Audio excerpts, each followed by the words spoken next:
Alors, je me cherchais un sujet pas trop long, et j'en ai trouvé un, sans le faire exprès en fait. Enfin, et c'est pas du tout mon habitude de faire des vidéos sur des sujets comme ça, mais je vais le faire.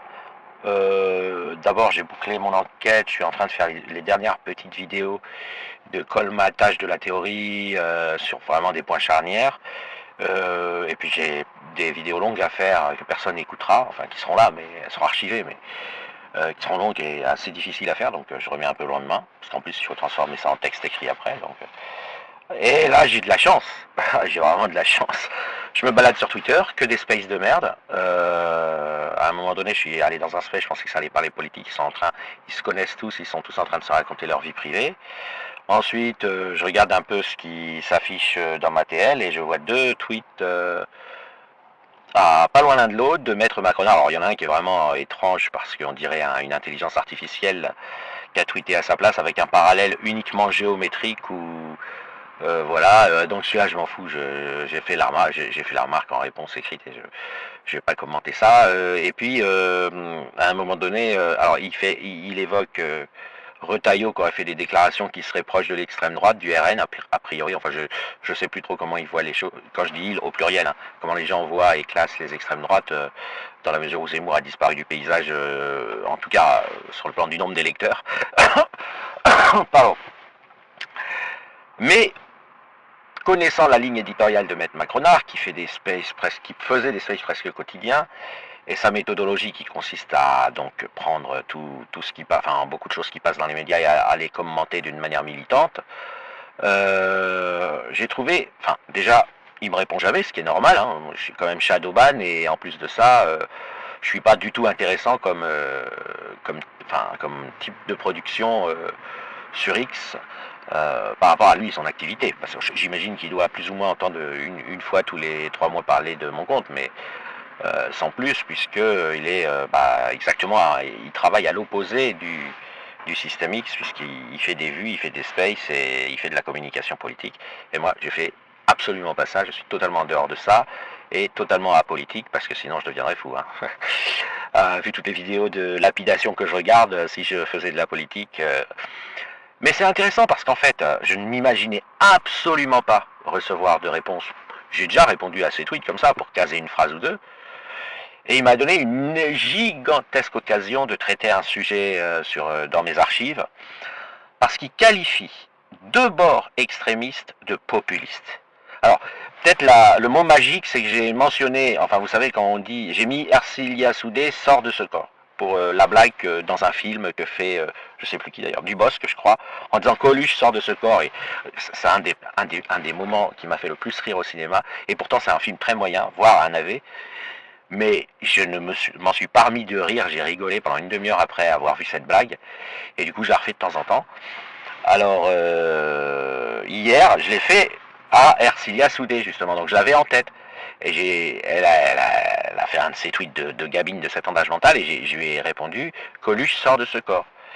Et là, je vois Maître Macronard qui sort un truc, et donc je dis Ercilia Soudé sort de ce corps, parce qu'il critique Retailleau, et je crois qu'en fait, Ercilia Soudé, elle avait tenu à quasiment les mêmes propos que Maître Macronard, même s'ils ne sont pas du tout du même bord politique, mais quasiment les mêmes termes, en accusant Retailleau d'être RN, je sais pas quoi, puis je suis tombé sur un tweet. Alors Macronard, c'est la com, hein, je suis pas certain qu'il pense que Retailleau est totalement facho, mais il tweet avec des intentions que ce soit retweeté, commenté, blablabla. Tandis qu'Arcilia Soudé, elle accuse franchement, enfin bon, on connaît les trucs. Mais par contre, sur le plan des principes, la réponse qu'il m'a faite, qui est une réponse sans engagement, on va dire, il dit il est au centre et républicain et les autres sont des populistes.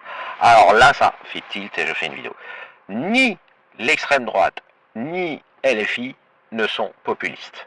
Ce mot populiste, qui est une espèce d'insulte ou de critique générique, ne leur va pas. Mais vraiment pas. Et ils sont pires que ça, mais ils sont pas populistes. LFI, j'ai fait une longue vidéo pour le coup de fond, pour expliquer pourquoi ils étaient tombés dans le nazisme et comment, surtout comment, et pourquoi, mais pourquoi était plus facile à raconter. C'est grave, et le nazisme est une maladie, c'est la version malade d'un marxisme et d'un stalinisme qui a remplacé les bourgeois par les juifs, plus ajouté du complotisme. Hein. Donc le nazisme c'est vraiment une maladie puisque les juifs sont des démons, blablabla. Marx il dit pas que les bourgeois sont des démons, il dit qu'il faut les tuer, mais il leur accorde le statut d'être humain. Ce que ne fait pas le nazisme, et ce que ne fait plus LFI. Et j'expliquais comment ça a marché, toujours avec ma méthodologie de simplifier pour faire des vidéos de pas plus de 30 minutes, mais dont on peut retirer les éléments principaux pour soi-même, hein, parce que je suis pas là pour... moi je m'en fous de ce qu'on pense de moi, je suis un roi anonyme. Donc déjà, LFI n'est pas populiste, parce que dire qu'ils sont populistes, ce serait dire que leur dérive nazie serait du populisme. Alors ils risquent effectivement de promouvoir le nazisme jusqu'à un niveau dangereux qui mènerait une partie de la gauche active au-delà de LFI, très au-delà de LFI, avoir suffisamment de puissance pour recommencer une Shoah et on sombrerait dans le cauchemar total de l'histoire. Mais j'ai expliqué le rôle que l'islam joue là-dedans, et c'est évidemment l'islam qui commande, hein, c'est pas LFI, c'est pas les islamo-gauchistes, c'est l'islam qui est la mafia mondiale puissante et qui sait où elle va, enfin il y a une manière de parler de dire que l'islam sait où il va, mais enfin qui est puissante et active, et qui ferait la Shoah, la nouvelle Shoah. Donc dire que LFI est populiste, ça convient pas. Nazi, l'antisémitisme c'est pas une théorie. Or LFI développe une théorie qui est celle d'Hitler, ils n'ont même pas travaillé pour la changer. Donc les discours de Mélenchon et les discours d'Hitler sont les mêmes. Et j'ai mis des publications avec Hitler à droite, Mélenchon à gauche dans le même tweet, et on voit que c'est limite, il les a regardés, il recopie. Alors Mélenchon il n'est pas dans le cœur, il n'est pas nazi, mais comme c'est un carriériste et un provocateur, il fait semblant d'être nazi, voilà, dans son mécanisme politique. En tout cas, c'est pas populiste. Alors évidemment, c'est populiste quand ils disent on va mettre le SMIC à 3 000 euros, tout va être gratuit, les transports, les cantines, etc. Ça c'est populiste, mais enfin, c'est pas... Voilà, il y a longtemps que beaucoup de gens n'écoutent plus ça, et ce populisme-là pourrait être disputé. À ce moment-là, on pourrait accuser Nathalie Arthaud et Philippe Poutou d'être populistes, mais le populisme économique, on rase gratis, et vous croyez qu'on peut pas le faire parce que les méchants bourgeois vous font croire que c'est pas possible. C'est pas d'aujourd'hui, c'est pour, voilà. Et d'ailleurs, depuis que LFI est sorti de l'arc républicain, et d'ailleurs de la légalité, hein, soit dit en passant, ils sont pas poursuivis, mais ils devraient l'être puisqu'ils font de l'apologie du terrorisme. Ils sont sortis du populisme en même temps. Le populisme, c'est pas illégal, et puis en plus dire on rase gratis, ça fait longtemps que la gauche le fait. Hein. Voilà. Maintenant, est-ce que l'extrême droite est populiste? Bah non plus. Parce que qu'est-ce qu'ils ont? Alors évidemment, après, il faut les connaître. Il faut mieux les connaître. Alors, moi, j'ai la chance, en tant qu'anti-islam, d'avoir côtoyé tous leurs space, enfin pas tous, mais beaucoup de leurs space, enfin surtout des space zémouriens. Donc c'est un peu spécial parce que les zémouriens n'aiment pas du tout le RN, et puis il n'y a pas d'antisémitisme dans la zémourie, alors qu'il y avait Canal Historique, un petit noyau d'antisémites au fondement du RN, même si c'est devenu une grosse machine qui peut plus rien dire tellement elle est grosse, parce que voilà. Mais ils sont pas populistes non plus. Pourquoi? Parce que ils demandent, voilà, moi je veux dire, je l'ai profondément vécu, ça m'a rien fait parce que je suis apolitique et parce que je dis que la seule solution possible aujourd'hui, d'ailleurs c'est pas une solution, c'est une nécessité mondiale de déclarer l'islam crime contre l'humanité et mafia pédocriminelle, et de l'interdire. Avec les chiffres de l'UNICEF à l'appui, avec tout ça. Donc voilà, j'arrive, je critique l'islam et j'explique le truc, et je dis il faut travailler le sujet. Si vous ne travaillez pas le sujet, vous dites absolument n'importe quoi. Bon, cela dit, si les gens n'ont pas travaillé le sujet, la conversation s'arrête là. Mais l'extrême droite, en tout cas celle que vise Macronard, l'extrême droite dénoncée, on va dire, par les centristes, c'est une extrême droite fantasmée. Mais je vais décrire cette extrême droite fantasmée. Alors elle n'est pas fantasmée au sens que elle n'existe pas, mais elle est fantasmée au sens que les 30% en plus qu'ils ont aujourd'hui dans leur rang ne correspondent pas à l'extrême droite fantasmée. L'extrême droite fantasmée, c'est elle qui n'est pas populiste, et elle maintient son identité. Et son identité, c'est quoi? C'est très proche de l'intégrisme catholique, avec un petit flirt avec le nazisme qui peut, une tentation actuelle de s'allier avec l'islam pour combattre le croque-top. Et là, il faut être très très clair. Et ça, c'est pas populiste non plus. Voilà. C'est l'extrême droite, comme tout le monde la connaît, la femme à la maison, la famille traditionnelle, la chasse au PD, et pourquoi pas le christianisme inscrit dans la Constitution, etc. C'est pas populiste. Il n'y a personne qui a envie de ça. Enfin, il y a très peu de monde à part eux-mêmes. Mais ça va même beaucoup plus loin. Au lieu d'accepter de s'ouvrir, ils disent ok, vous voulez qu'on vous aide à lutter contre l'islam, contre le djihad, hein, parce qu'en l'occurrence c'est un djihad qui est à l'œuvre actuellement en Occident, contre Israël et contre l'Occident. Ils disent vous voulez qu'on vous aide? Ok, ben c'est pas gratuit. Nous, on lutte contre l'islam, mais on veut des alliés pour lutter contre le croque-top et le libertinage. Voilà. Et ben, c'est pas populiste parce que c'est à cause de ça que Zemmour a pas réussi. Zemmour, il a clairement dit ça, mais tout le monde pense aussi que le canal historique RN vit pareil, avec l'antisémitisme en plus à cause du catholicisme intégriste qui s'y allie. Mais en plus, Zemmour a disparu parce qu'il n'a pas renoncé à ça. Et non pas c'est-à-dire que, et en plus il a ajouté le libéralisme économique, c'est-à-dire l'honnêteté intellectuelle de son bord politique, c'est-à-dire le fillonisme économique, plus la France traditionnelle, guindée, etc. Eh ben ils ont perdu tous leurs électeurs, les Zemmouriens. Alors ok, ils sont partis au RN, mais le RN actuel, c'est les gens qui en ont marre que leur fille passe en tournante, etc. C'est parce que ça, c'est un truc que savent pas les centristes, c'est qu'il y a une statistique contrefactuelle qu'il faut comprendre. C'est-à-dire que partout en France, les gens qui côtoient ce djihad, ils s'écrasent. Et donc, ils ne sont pas agressés. Voilà. Ils s'écrasent devant les délinquants, donc ils écrasent tout le temps ce qu'on peut, j'utilise le mot délinquant, c'est les racailles de cité, c'est-à-dire qu'ils ne sont pas forcément délinquants, ils sont virils, hein, parce que la signature psychiatrique de l'islam, c'est un culte exclusif de la dureté virile, donc voilà. Les gens, ils s'écrasent. Et donc, 29 fois sur 30 environ, c'est un calcul que j'ai fait à la louche, mais qui est à peu près correct, entre 20 et 100. Mais voilà, ils s'écrasent. C'est-à-dire que s'ils résistaient, s'ils désobéissaient aux racailles, en gros, ce que je suis en train de dire, c'est qu'il y aura entre 20 et 100 fois plus d'égorgés, ou de lynchés, lapidés à coups de pied, etc. Et c'est contrefactuel. Ça ne rentrera pas dans les statistiques, puisque vous avez obéi. Et vous obéissez toute la journée, dans les couloirs de lycée, de collège, dans la rue, partout. Les gens, ils le disent, ils en témoignent et tout. Évidemment, ça remonte pas. Les mecs, ils se vendent pas de pas avoir de couilles. Donc, qu'est-ce que vous allez entendre sur Space Twitter? Ouais, je me suis battu. Ouais, j'ai gagné. Ouais, j'ai perdu. Mais vous n'allez pas entendre j'ai obéi sans me battre. Ok. Et donc, vous avez en fait une espèce de regroupement de Français qui se sont pas spécialement passé le mot. Ils votent pas pour le RN pour que le RN supprime les croque-tops et mette le catholicisme dans la Constitution. Ils votent pour le RN, pour que la guerre qui nous est déclarée à l'Occident par l'islam, reçoive un accusé de réception et que ils estiment en gros que c'est le seul bord politique qui va déclarer la guerre à l'ennemi et que ça va taper. Voilà. Donc moi je ne me prononce pas, je ne crois pas que ce soit la solution, mais il n'y a aucun populisme là-dedans. Le mot populiste il n'est vraiment pas adapté du tout et ça marque quand même les limites de faire que du politique, intra, communication politique, médias, assemblée, tout ça. Parce qu'à la rigueur, ils vont récupérer des statistiques, mais j'en ai mis, j'ai fait une vidéo où j'ai mis les statistiques détaillées des prisons, il y a 80% de musulmans. Sur 100 prisonniers, vous avez 80% de musulmans, et puis sur 100 prisonniers, que vous comptez que les crimes avec de la violence physique, ça dépasse 90%. À cause, encore une fois, de cette... après, je l'ai déjà analysé dans mes autres vidéos, j'y renvoie, on a la chaîne quand on a un lien. Mais il faut pas qualifier de populisme ce qui n'en est pas. Parce que sinon on n'a pas compris la situation.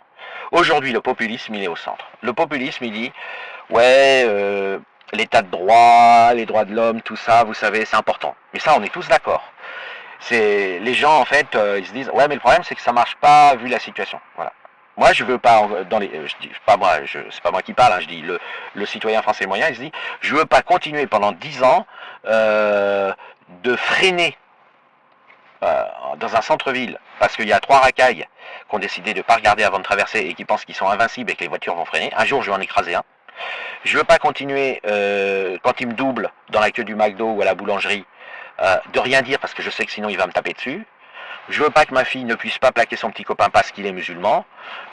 Les gens, et je veux dire, les bourgeois et les gens un peu planqués, ils se rendent pas compte ce que c'est que on évite d'être tabassé et donc on ne peut pas porter plainte parce qu'on n'a pas été tabassé, parce qu'on a obéi.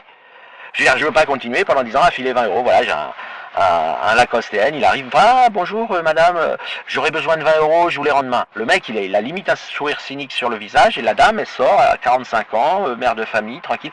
Elle sort 20 euros, elle lui donne, elle sait qu'elle n'a pas le choix.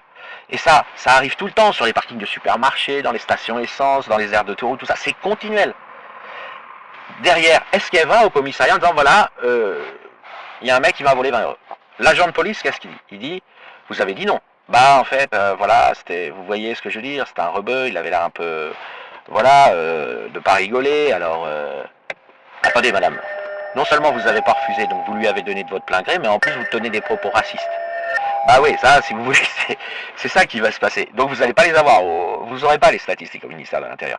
Parce que les gens, ils obéissent, parce que c'est ça l'islam, il est très fort pour ça, il se fait obéir partout, comme ça, en oppressant, en laissant planer le doute sur le fait que la punition risque d'être terrible si tu oses être récalcitrant. Il y en a qui essayent, hein, il y en a qui font, ça fait des bagarres, voilà, et des fois, c'est le délinquant qui perd, c'est la racaille qui perd, ça arrive. Mais il y a un, comment dire, les gens, ils votent pour le RN en espérant, parce que le RN n'a pas de solution, hein, on est d'accord, même Zemmour n'en a pas, personne n'en a, enfin moi j'ai une idée, mais ça n'a rien à voir avec ça, mais c'est pour ça qu'ils votent, c'est pas, enfin, ils votent en espérant ils savent pas où donner de la tête, ils espèrent qu'il va y avoir de la force. Et au centre, on leur propose l'état de droit. L'état de droit ne fait pas le poids, parce que vous avez une bande passante qui dépasse largement la possibilité. Même si on multipliait par 10 le budget de la justice, elle pourrait rien faire.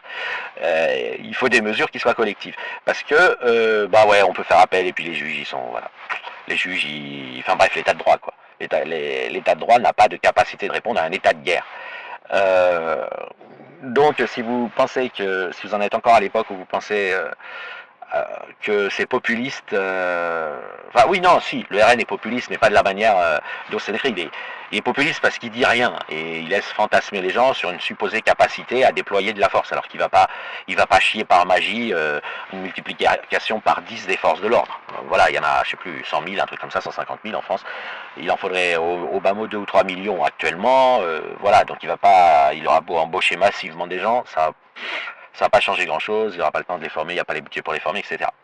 La seule solution, c'est l'interdiction de l'islam. Donc du coup, en interdisant l'islam, mais je ne parle pas en France, hein, en Occident, en Europe, l'interdiction de l'islam entraîne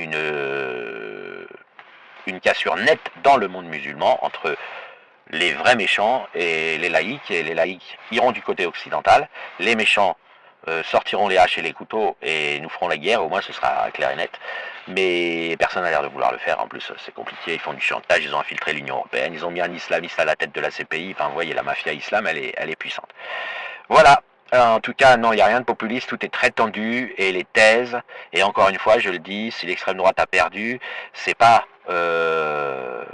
c'est justement parce qu'elle n'est pas populiste et qu'elle dit ok, on veut bien vous aider à lutter contre l'islam, mais faut aussi lutter contre les LGBT, faut aussi lutter contre les femmes libérées, faut aussi lutter contre les croque-tops, faut aussi lutter contre je sais pas, l'homosexualité, je sais pas, voilà. La solution, c'est interdiction de l'islam, suppression du droit de vote aux hommes, suppression du pouvoir politique aux hommes, ils peuvent rester consultants pendant 10 ans. Voilà. La solution, c'est essentiellement ça, parce que du coup, vous sidérez d'un coup, en profondeur, les entités, en particulier je pense à Poutine, qui s'allie avec l'islam pour déstabiliser l'Occident, et lui c'est du troll en fait, Poutine, ça c'est du troll à un niveau géopolitique, mais il joue sur l'homme contre la femme, quoi. L'Occident a laissé les femmes libres et donc s'écroule. Et donc revenons à un vrai monde d'hommes. L'islam, on est là, on l'a toujours dit, et Allah le dit aussi. Et puis, voilà, et l'Occident s'en sortira pas, parce que le djihad est en cours. C'est un djihad à bas bruit pour l'instant, mais il augmente à chaque fois un peu. Et du coup, je suis content d'avoir blablaté pendant 20 minutes sur un sujet que je n'aurais, sans cette inspiration, jamais eu l'idée de commenter, à savoir le mot populiste, que j'ai d'ailleurs jamais utilisé depuis 2 ans, ça doit être la première fois que je le prononce à l'oral. Bah je suis content, voilà, parce qu'il fallait le prononcer, beaucoup de gens le prononcent, donc je suis content de l'avoir fait.